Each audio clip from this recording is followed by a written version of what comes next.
오늘 우리에게 주시는 하나님의 말씀입니다. 구약 성경 이사야 43장 1절에서 7절까지 말씀입니다. 야곱아, 너를 창조하신 여호와께서 지금 말씀하시느니라. 이스라엘아, 너를 지으신 이가 말씀하시느니라. 너는 두려워하지 말라. 내가 너를 구속하였고 내가 너를 지명하여 불렀나니 너는 내 것이라. 내가 물간대로 지날 때에 내가 너와 함께 할 것이라.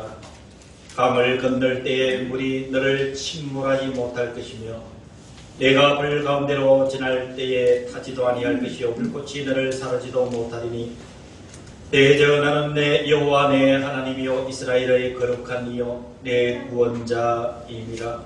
내가 애굽을 너의 속량물로 구스와 스바를 너를 대신하여 주었노라. 내가 내 눈에 보배롭고 존귀하며 내가 너를 사랑하였은즉 내가 내 대신 사람들을 내어주며 백성들이 내 생명을 대신하리니 두려워하지 말라. 내가 너와 함께하여 내 자손을 동쪽에서부터 오게 하며 서쪽에서부터 너를 모을 것이며 내가 북쪽에게 이르기를 내놓으라. 남쪽에게 이르기를 가두어 두지 말라. 내 아들들을 먼 곳에서 이끌며 내 딸들을 땅끝에서 오게 하며 내 이름으로 불려지는 모든 자고 내가 내 영광을 위하여 창조한 자를 오게 하라. 그를 내가 지었고 그를 내가 만들었느니라. 아멘. 오늘 읽어드릴 본문 이사야서 43장 1절에서 7절 여호와께서 지금 말씀하시느니라 라는 이 설교를 하게 된 계기는 하나님의 놀라운 감동, 하나님께서 살아계신다는 사실을 경험하게 한 귀중한 말씀입니다. 우리 대산교회는 새벽 기도회 때 늘 성경 통독을 합니다. 그래서 1999년 1년도 1월부터 오늘의 이기까지 약 27분의 성경을 통독해 오는 중입니다. 지난 화요일 새벽에 성경 통독을 할 때 예전처럼 읽어나가던 중에 바로 이 본문을 읽게 되었습니다. 여호와 너를 창조하신 여호와께서 지금 말씀하시니라. 이 말씀을 읽어가는 순간 이 종의 심령에는 큰 요동소리가 일어나고 하나님께서 불러일으키는 영적 파도를 경험할 수가 없었습니다. 그래서 그 자리에 그 새벽에 이 말씀 이번 주간에 주시는 하나님의 말씀이라 받아들이고 이 말씀을 붙잡고 수십 번 말씀을 묵상하는 중이었습니다. 놀라운 사실 한 가지, 하나님께서 이 말씀을 주셨고 그리고 하나님께서 이 말씀을 전하라고 하신 명백한 두 번째 증거는 지난 목요일날 이 종이 소속된 기관에서 회의가 있었습니다. 이느 때처럼 회의를 하다가 점심시간이 되어서 함께 부속원들하고 점심을 먹고 약 30분의 커피를 마실 시간이 있었습니다. 그때 같은 부속원인 모 장로님께서 그 휴식 시간에 놀라운 이야기를 들려주었습니다. 그 이야기의 내용은 이렇습니다. 하나님의 말씀 한 구절이 인생을 바꿀 수가 있다라고 얘기를 했습니다. 그래서 저는 귀가 솔깃했습니다. 늘 그 마음을 가지고 살아왔기 때문에 여러분들도 하나님의 말씀 한 절이라도 붙잡고 살아가시기를 원하는 마음으로 끊임없는 열정을 가지고 여러분들에게 말씀을 증거해온 것은 사실입니다. 54살 된 이 장로님의 고백은 이렇습니다. 자신은 태어날 때부터 부모를 모르고 태어났답니다. 입양이 되어서 어린 시절부터 매우 고단한 삶을 살았답니다. 예수를 알지도 못했답니다. 그의 자신의 인생은 27살이 될 때까지, 인생의 절반이 지날 때까지 버려진 존재로서 늘 청소년기를 반항심으로 살아왔고 싸우기를 일삼아왔고 누군가 자신을 조금이라도 건드리면 견딜 수 없는 반항적인 기질 속에서 살아왔다고 합니다. 자존감이 땅에 떨어질 대로 떨어졌답니다. 내가 왜 태어났는가? 나는 과연 누구인가? 나는 과연 이 세상에 쓸모있는 사람인가? 아니다, 나는 쓸모가 없는 사람이다. 그냥 그렇게 살다가 가자. 이렇게 생각했던 그분에게 27살 때에 복음이 다가왔습니다. 일용직으로 직장생활을 하는 중에 동료 직원이 주님의 복음을 전했습니다. 그 전한 복음의 마음이 녹아져 내렸습니다. 그 말씀을 받는, 그 말씀 한 절을 받는 그 순간 그렇게 땅끝까지 떨어졌던 자존감이 확 살아나면서 자신의 존재에 대해서 재해석을 하게 되었고 그 길로부터 믿음의 삶을 살아서 27년이 지난 지금 중소교회의 장로가 되어 있습니다. 이번은 그 어둠의 틀을 뚫고 일어났습니다. 극히 낮은 자존감 때문에 내가 이 세상에 무슨 쓸모가 있겠나라고 자조했던 그가 자존심이 살아나서 세상을 향하여서 이번 직장 생활에서 경남 지역 자동차 판매 1위를 했다라고 얘기를 해주고 있습니다. 그분이 목사님 이 한 절 말씀에 제 인생을 바꿨습니다 라고 얘기하는 그 말씀이 오늘 본문인 것입니다. 그분의 인생을 변화시켜 주셨던 것이 세 가지 하나님의 음성이었다고 얘기합니다. 두려워하지 말아라. 내가 너를 구속하였다. 내가 너를 지명하여 불렀으니 너는 내 것이라. 아멘. 제가 화요일날 여러분들과 성경 통독하면서 그렇게 하나님의 말씀으로 요동쳤던 그 물꼬를 그 장로님은 흔들어 버렸습니다. 사랑하는 성도 여러분, 그렇습니다.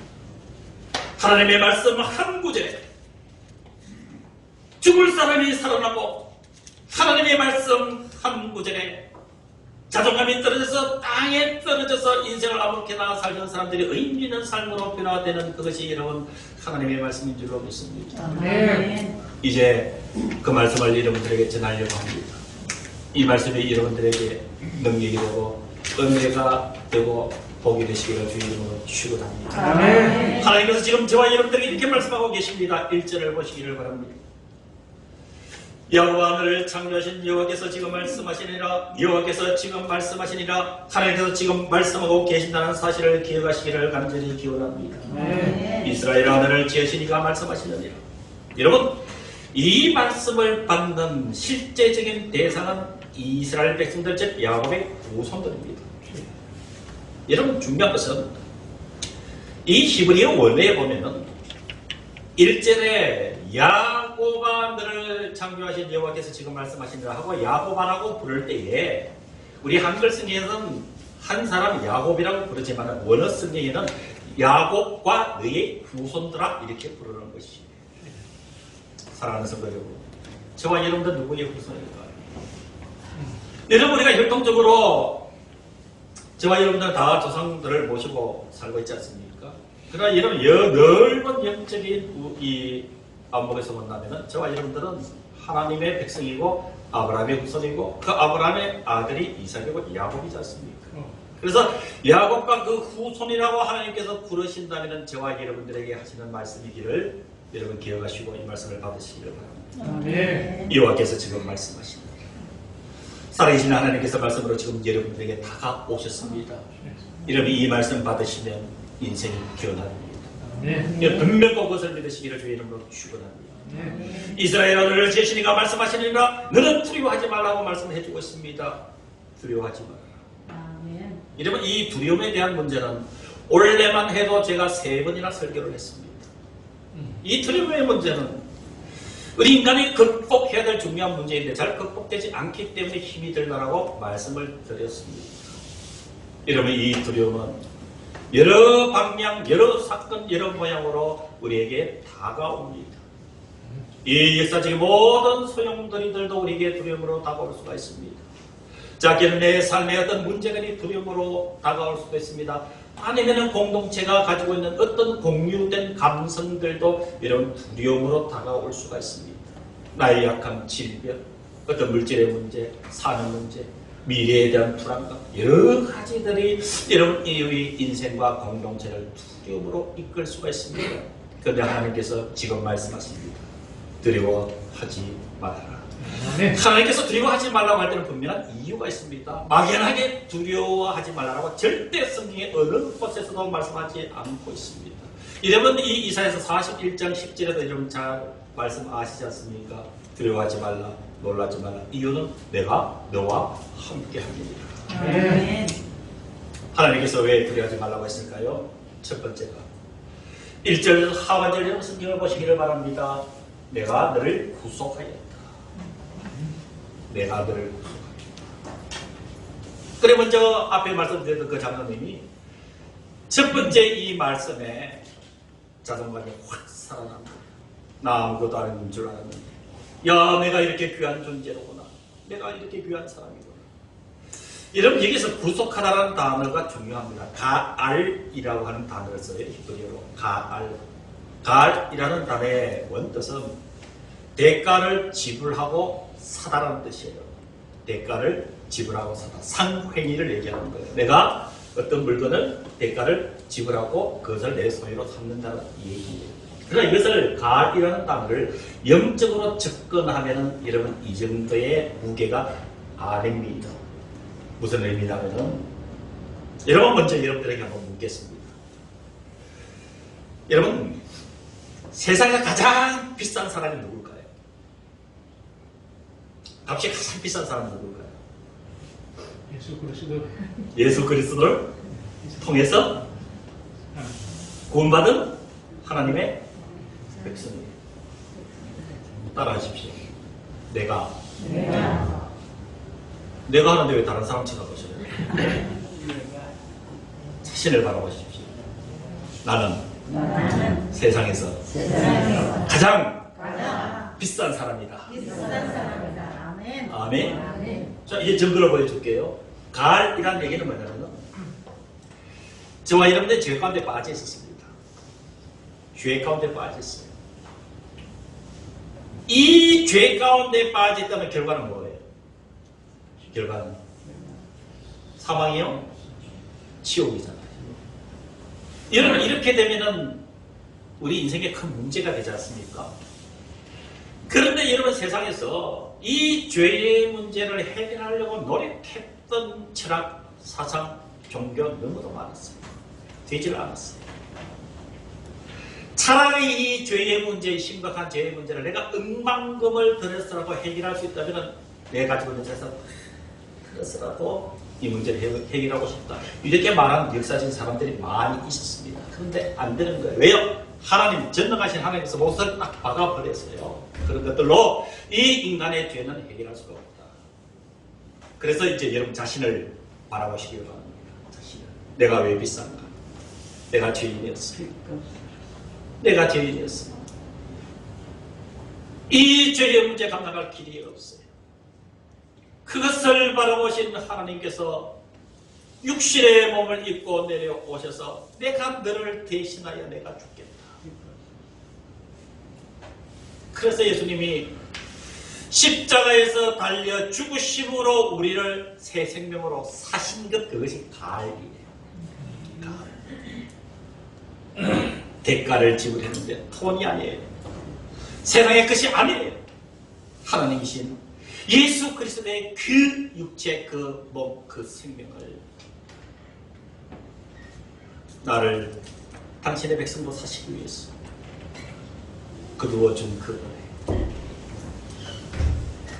여러분 이 말씀이 내 가슴에 깊이 와닿게 되면 내 자신이 얼마나 귀한 존재를 알게 되고 나같이 부족하고 연약한 존재이지만 주께서 나를 이렇게 사셨구나.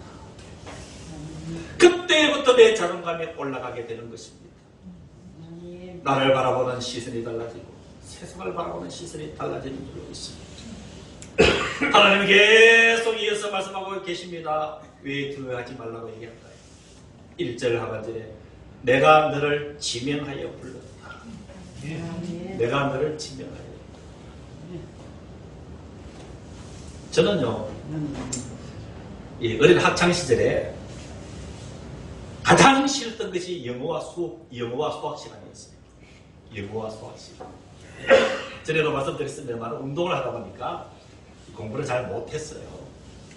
근데 선생님이, 영어나 수학 선생님이 학생들을 불러서 질문할 때 특징이 하나 있어요. 특징이, 이 두 선생님이.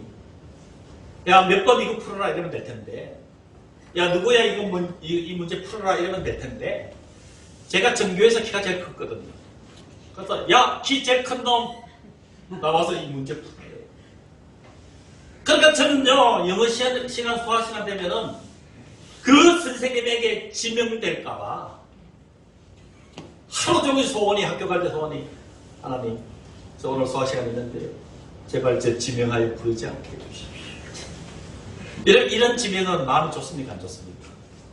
부담스럽잖아요. 참 싫었어요.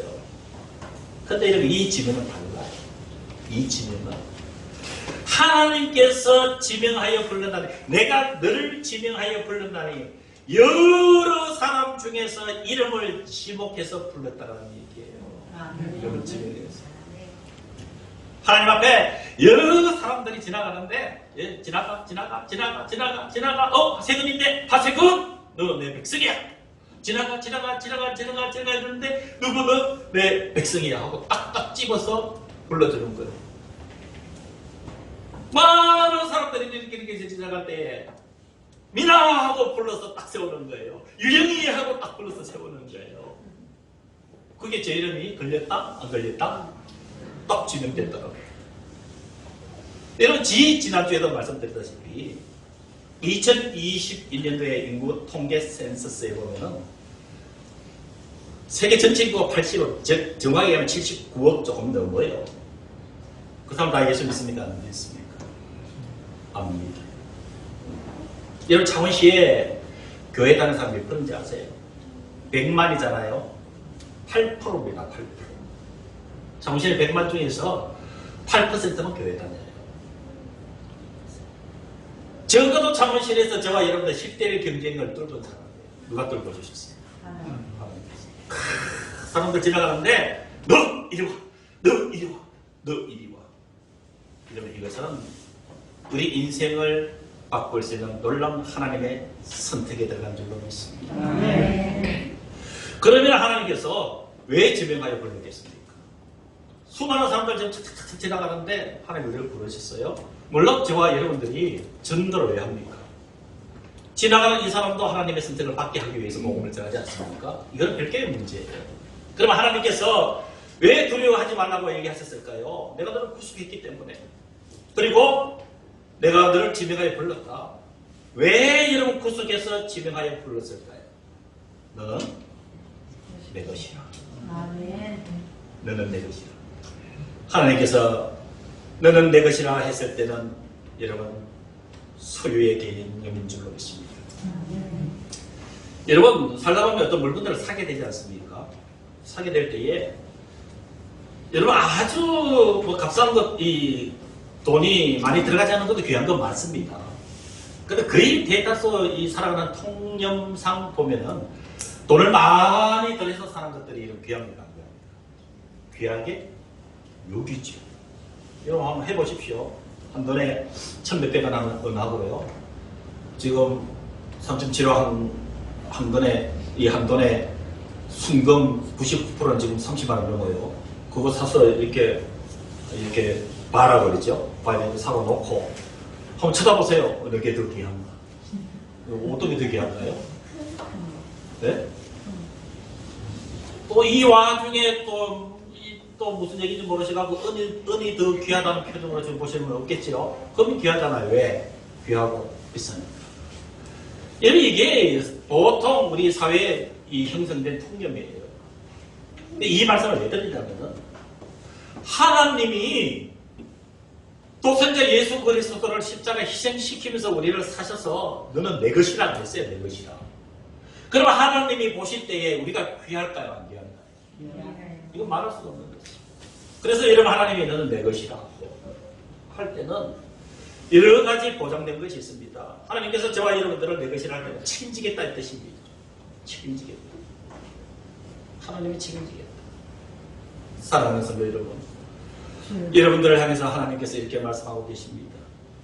내가 너를 구속하였고 내가 너를 지명하여 불러 이제 너는 내 것이라. 아멘. 지금 이렇게 하나님이 말씀하고 계십니다. 이 말씀이 저와 여러분들의 자존감을 세우시고 그리고 살아가는데 힘이 되시고 의미가 되시는 말씀이 되는 줄로 믿으시기를 간절히 기원합니다. 아멘. 너는 내 것이라 말씀하실 때는 책임지겠다, 도와주겠다, 함께 해주겠다라는 의미들이 다 내포되어 있습니다. 자, 그러면은 증거를 봐야 되겠죠. 2절입니다. 2절. 하나님께서 구속하셨고 지명하여 불러서 너는 내 것이라 이 하나님의 약속 앞에 2절 보겠습니다. 네가 물 가운데로 지날 때에 내가 너와 함께 할 것이라. 강을 건널 때에 물이 너를 침몰하지 못할 것이며 네가 물 가운데로 지날 때에 타지도 아니할 것이요 불꽃이 너를 사라지도 못하리니. 여러분들에게 묻습니다. 하나님의 2절의 말씀 성경의 역사에서 이루어졌을까요? 안 이루어졌을까요? 이루어졌습니다. 그대로 이루어졌습니다. 여러분, 첫 번째, 네가 물 가운데로 지날 때 내가 너와 함께 할 것이라. 여러분, 이스라엘 백성들이 출애굽을 할 때 가장 먼저 맞닥뜨렸던 장애가 홍해였습니다. 이스라엘 백성들은 두려움에 떨었습니다.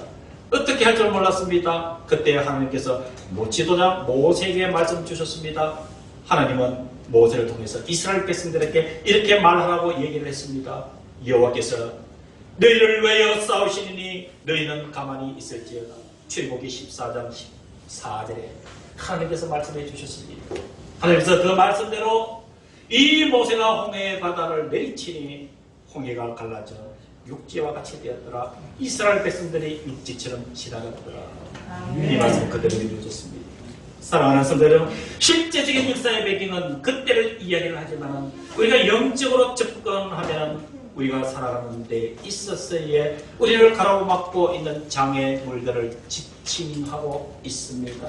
주님께서 내 것이라 했을 때, 여러분 물 가운데 지날 때에도 내가 너와 함께 할 것이다. 강을 건널 때에 물이 너를 침몰하지 못할 것이라. 이 역사는 이스라엘 역사 가운데 언제 이루어졌습니까? 이스라엘 백성들이 광야를 지나고 이 요단강 동쪽의 모압 땅에 이르렀을 때 저 약속의 땅이 서편에 있습니다. 요단강이 흘러넘칩니다. 이스라엘 백성들이 머뭇머뭇거립니다.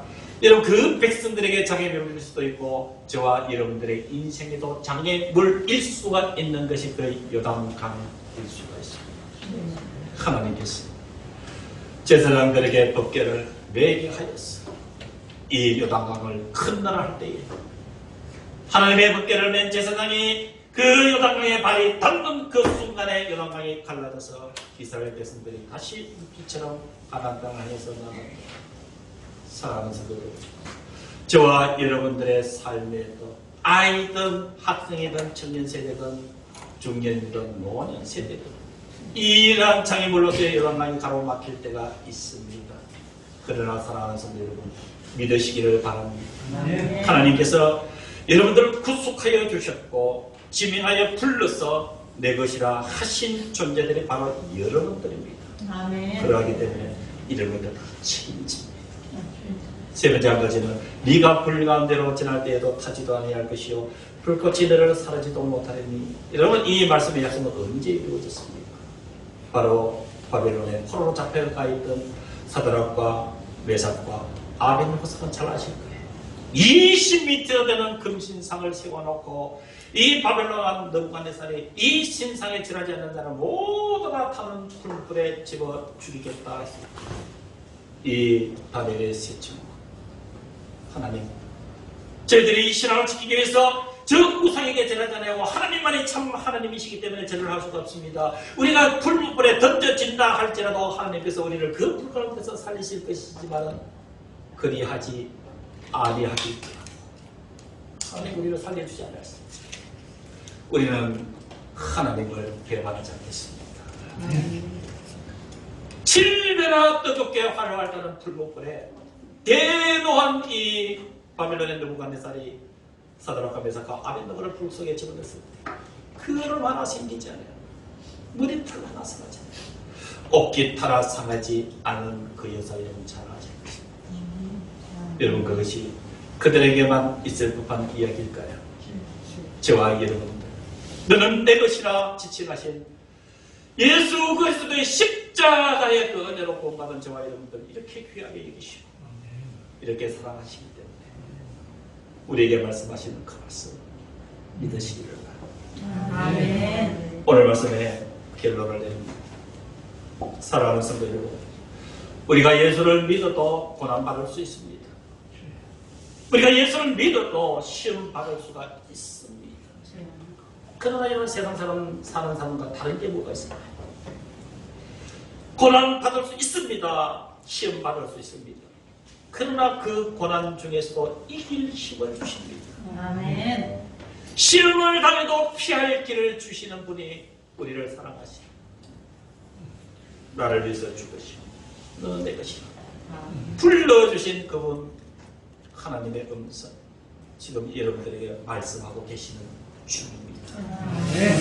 이 한 줄 말씀을 우리 같이 보고 읽어드리면서 말씀을 마무리하려고 합니다. 4절입니다. 우리 잘난 것 없는 거 압니다. 우리 의롭지 못한 것도 압니다. 그렇게 절대적 선행도 부족한 것 압니다. 그러나 이 주시는 말씀은 하나님께서 우리에게 주시는 희망입니다. 감사하는 마음으로 이런 눈으로 한번 보시기를 바랍니다. 왜 하나님께서 두려워하지 말라고 얘기하셨을까요? 왜 우리를 구속하여 주셨을까요? 내가 너를 지명하여 부른다니 너는 내 것이라 왜 이렇게 말씀하실까? 왜 하나님은 네가 물 가운데 지날 때 내가 너와 함께 할 것이라 강을 건널 때 우리 너를 침몰하지 못할 것이며 네가 물 가운데 지날 때도 터지도 내할 것이요 불꽃이 너를 사르지도 못하리니 고난당할 때 이길 힘을 주시고 왜 시험 나갈 때에 피할 길을 주실까요? 4절입니다. 이 한 절 말씀이 여러분들의 인생을 바꿀 수가 있습니다. 여러분들에게 절대적 힘이 될 수가 있습니다. 이 말씀을 받으시기를 주의 이름으로 기원합니다. 하나님이 여러분들에게 이렇게 말씀하고 계십니다. 4절입니다. 네가 내 눈에 여러분들에게 질문합니다. 네가 내 눈에 여러분 앞에 있는 내 너는 너는 누구를 얘기를 하는 거예요? 나를 얘기해요. 예배드리는 여러분을 얘기해요. 네가 내 눈에 누구의 눈을 얘기할까요? 하나님의 눈이에요. 하나님께서 지금 말씀하고 있습니다. 예배를 드리고 믿음 안에 사랑하는 여러분들을 향해서 내 눈에 보배롭다. 아멘. 보배롭다. 이렇게 보배롭게 여기시는데 왜 하나님께서 저와 여러분들을 외면하실 수가 있겠습니까? 그리고 존귀하다. 존귀하다. 사랑하는 성도들, 하나님께서 나를 존귀하게 여겨주시면 되지 않습니까? 하나님을 경외하고 하나님을 사랑하는 자는 하나님도 알아주신다고 했습니다. 아멘. 하나님께서 알아주신다. 내가 너를 사랑한다. 내가 너를 사랑한다. 여러분들 때로는 힘들고 내 자존감이 떨어질 때 이 세상에서 나의 존재가 너무 왜소하게 느껴질 때 그것이 낭망이 되고 그것이 인생의 범민이 될 때 이 음성이 여러분들의 위로가 되시기를 바랍니다. 아멘. 하나님 나를 보배롭게 여기시고 하나님 나를 귀하게 여기시고 내가 너를 사랑한다. 아멘. 이것이 이번 주간에 하나님께서 화요일 새벽에 주셨던 천둥처럼 심령을 울렸던 말씀, 그리고 우연히 만났던 그 장로님의 인생 무대, 이게 잘 어울려졌습니다. 지금 다시 하나님의 말씀으로 여러분들에게 전해지고 있는 말씀, 살아계신 하나님의 말씀이었습니다. 아멘. 기도하겠습니다. 이제는 우리 주 예수 그리스도의 은혜와 하나님의 크신 그 사랑하심과 성령 하나님의 교통하심이 37번째 주일 예배를 드린 사랑하는 모든 성도들과 함께하지 못한 모든 성도들의 머리 위에 이들의 심령, 이들의 영혼, 이들의 생명, 이들의 가정 속에 주께서 핏값으로 세우신 이 교회 위에 이제로부터 영원토록 함께 하시기를 간절히 축원하옵나이다.